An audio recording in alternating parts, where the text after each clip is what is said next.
বীরভূম জেলা তৃণমূলের core committee নিয়ে বিস্ফোরক। বীরভূমের সাঁইথিয়া তৃণমূল সংখ্যালঘু সেলের ব্লক সভাপতি মোহাম্মদ ইউনুস 21 জুলাইয়ের সভা নিয়ে দলীয় বৈঠকে বললেন, বোম বাধা থেকে শুরু করে লাঠি সবই সংখ্যালঘু নেতারা করবে, আর আপনারা কোর কমিটির বড় বড় পদ নিয়ে বসে থাকবেন।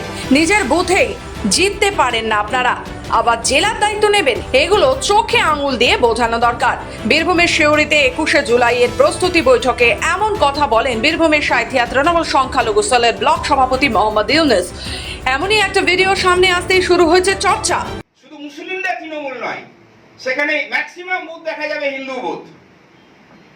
আমার শিউরি 2 নম্বর হয়তো আমার যেটা মনে হয় 700টি 800টা বুথ হবে, তার মধ্যে হয়তো 40-42টা হিন্দু বুথ আছে, সেখানেও প্রত্যেকটা বুথে লিড করেছে।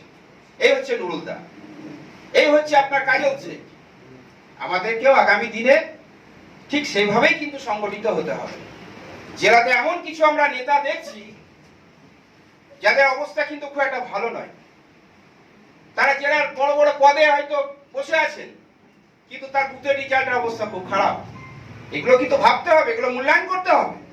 আর সংখ্যালঘু আর কি করবে, সংখ্যালঘু যাবেই বা কোথায়? কিন্তু সংখ্যাগুরু যারা বড় বড় পদ নিয়ে বসে আছেন, তাদেরকে আমাদেরকে একটু চোখে আঙুল দিয়ে বুঝিয়ে দিতে হবে।